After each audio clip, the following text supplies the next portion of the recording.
안녕하세요. 주식도서관입니다. 이번 영상부터는 제가 주로 하는 기술적 분석에 대해서 다뤄볼 예정입니다. 기술적 분석은 이 세력을 분석하는 것이기 때문에 기술적 분석을 이야기하기 전에 기술적 분석의 핵심인 세력에 대해서 먼저 알아야 됩니다. 주식을 어느 정도 하신 분이라면 이 세력에 대해 한 번쯤은 들어보셨을 겁니다. 세력이란 큰 자금을 통해 주가를 움직여서 수익을 내는 존재를 말합니다. 우스갯말로 우리나라 모든 종목에는 세력이 있다라는 말이 있습니다. 그 정도로 국내 증시에는 이런 세력들이 엄청 많다는 것이죠. 이 세력들은 큰 자금을 통해 주식을 매집, 즉 주식을 모으는 행위를 합니다. 왜 이런 매집을 하느냐? 예를 들어 시장에 100개의 사과가 있는데 그중 80개를 한 사람이 가지고 있다면 그 사과 가격은 80개를 가진 사람 마음대로 조정할 수 있겠죠. 바로 이 논리입니다. 따라서 이 매집이 잘 될수록, 즉 사과를 많이 가지고 있을수록 주가는 더 크게 상승할 가능성이 있겠죠.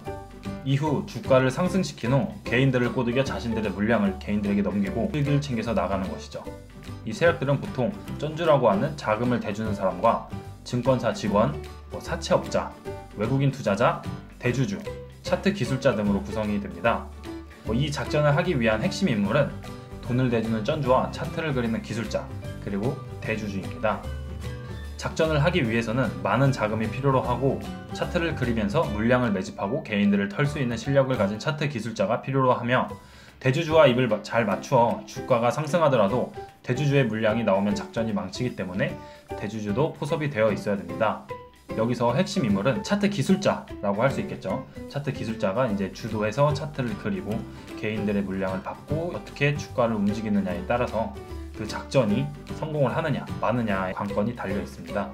그렇다면 세력들은 어떻게 작전을 펼칠까요? 세력들은 일단 구성원을 다 모아야겠죠. 구성원을 다 모은 뒤 최소 6개월에서 길면은 2년 3년 정도의 물량 매집 과정을 거칩니다. 슬금슬금 물량을 모아 나가는 것이죠. 물량을 모으는 방법에는 여러 가지 패턴이 있습니다. 어떤 분들은 이렇게 말씀하세요. 저점이 깨지지 않고 박스권에 있으면 그거는 매집을 하는 행위다.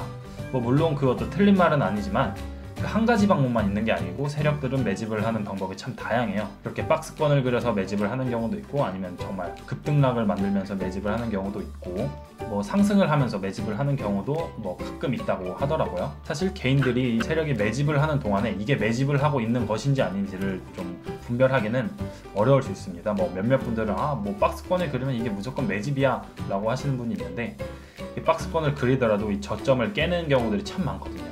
그래서 무조건 박스권이 그려지면 세력이 매집을 하고 있다 이렇게 생각을 하시면 절대 안 됩니다. 그리고 또한 이 세력들은 누가 이 종목을 얼마나 가지고 있고 오늘 얼마나 샀고 팔았고 등을 다 알 수 있다고 합니다. 참 불공평한 주식시장이죠. 그리고 또 말씀드리고 싶은 한 가지는, 가끔 무슨 장대 양봉이 나오면 세력들이 매집을 하는 것이다 라고 하시는 분들이 있어요. 근데 잘 생각해 보세요. 여러분이 세력이라면은 굳이 장대 양봉 만들면서 내 돈 많이 쓰고 물량 많이 털어가면서 그걸 할까요? 매집을? 저 같으면 안 할 것 같은데요. 여러분이 생각하시는 것보다 세력들의 매집 단가는 정말 아래에 있습니다. 그래서 매집봉이라고 흔히 말하는 장대양봉 이런 게 나온다고 매집이라고 생각하시면 절대 안 된다는 거. 그리고 이후 이제 매집이 어느 정도 끝난 뒤에는 거래량을 폭발시키면서 주가를 크게 상승시키죠. 주가를 크게 상승시키기 전에 급락이 나오는 경우가 엄청 많아요. 예를 들자면 동일철강이라는 종목입니다. 동일철강이 이렇게 급등이 나오기 전에, 이러한 급등들이 나오기 전에 이렇게 급락이 나오는 것을 보실 수 있고, 또 이전에도 마찬가지예요. 이전에도 이런 급등이 나오기 전에 여기 급락이 나왔었고, 이것도 여기서 급등이 나오기 전에는 여기서 급락이 나오는 모습을 볼 수 있습니다. 이거는 제 개인적으로 생각하는 건데, 이것은 이제 세력들이 출발하기 전에 마지막으로 이제 물량을 매집하고 확인하는 과정이라고 생각해요. 어느 정도 이 시점에서 이제 급락을 만들어서 저점을 형성하고 더 이상 투매가 안 나온다는 것을 확인을 했을 때 이후 이제 바로 시작을 하는 거겠죠. 이 종목뿐만 아니에요. 오엔즈라는 종목도 있습니다. 이 종목을 보면은 이렇게 여기서 이제 주가가 급등이 나오기 전에 급락이 나오는 것을 보실 수 있고, 여기서 상승 추세가 나오기 전에 이렇게 쭉 빼는 급락이 나오는 것을 보실 수 있습니다. 이 종목들 뿐만 아니에요. 대부분의 종목들이 대시세를 출발하기 전에 이런 모습을 보여요. 한 가지 더 보자면은 진양산업이라는 종목이 있죠. 진양산업이라는 종목은 이렇게 급등이 나오기 전에 여기서 만들고, 여기서 급락이 한번 나오고, 여기서도 급등이 나오고, 여기서 다시 한번 급락이 나오죠. 이런 것들은 좀 확실하거든요. 세력들이 급등을 만든 뒤에 급락을 만들면서 이제 개인들의 물량을 완전히 소화한 다음에 이런 대시세를 내는 것을 볼 수 있죠. 세력들이 주가를 상승시키는 과정에서는 자전거래를 이용합니다. 자전거래란 자신의 주식을 자신들이 매수하는 방법인데요.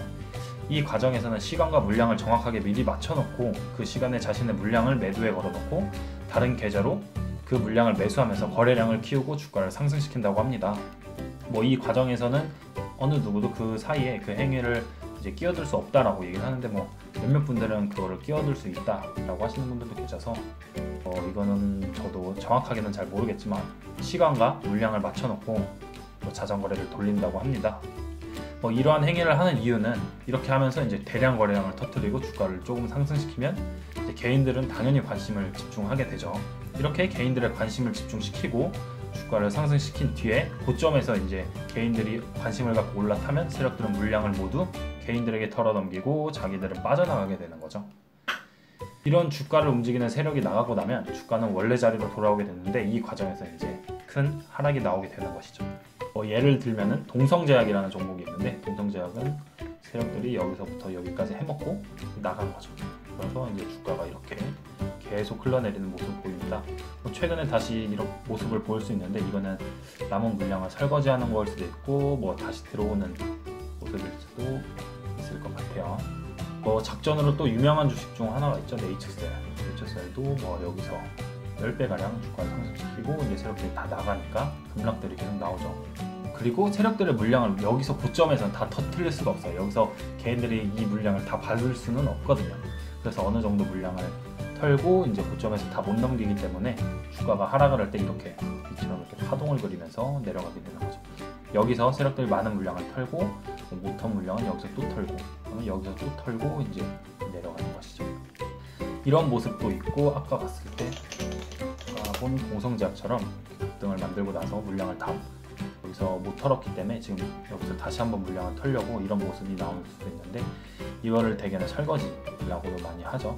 이처럼 이러한 과정에서 세력들이 개인들을 꼬시기 위해 가장 많이 사용하는 방법은 뉴스죠. 뉴스를 통해 기사를 내서 이슈를 만들고 그 다음에 이제 개인들을 유혹하는 거죠. 개인들은 대개 뉴스를 보고 매매를 많이 하죠. 이 테마가 돌 것 같아, 이 뉴스가 나와서 이 테마가 돌 것 같아 라고 하는 그 뉴스 누군가가 만들어낼 수 있다는 거 잊지 않으셨으면 좋겠습니다. 사실 여러분들도 아실 거라 생각해요. 뉴스는 누구나 돈만 주면은 그냥 다 써주거든요. 뉴스는 돈만 내면 누구나 쉽게 쓸 수 있다는 거 아셨으면 좋겠습니다. 세력들은 뉴스를 통해 테마를 형성해서 이제 개인들을 꼬시죠. 그래서 뉴스 매매를 하면 안 된다는 이유가 이러한 이유 때문이죠. 뉴스만 보고 매매하시면은 누군가가 만들어내는 함정에 그냥 빠질 수 있기 때문에. 그렇지만 뉴스는 이용할 수가 있죠. 뉴스를 터뜨린다는 것은 이제 세력들이 개인들을 꼬시기 시작했다는 거거든요. 그래서 뉴스를 다른 방식으로 이용하면 좋은데 그거는 추후에 다른 영상에서 한번 또 다뤄보도록 하겠습니다. 그리고 단주 거래라는 걸 들어보셨을 거예요. 한 주씩 계속 매수 하는 행위를 이제 단주 매매라고 하는데 이건 사실 불법 행위지만 개인들도 이용하시는 분들이 있다고 저는 듣긴 했거든요. 근데 이거 개인들이 이용하면 증권사에서 바로 전화가 와요. 이거는 하면 안 되는 행위이기 때문에 증권사에서 전화가 오는데 이 행위를 프로그램 매매나 증권사나 기관은 이걸 할 수 있다고 하더라고요. 그 단주 거래를.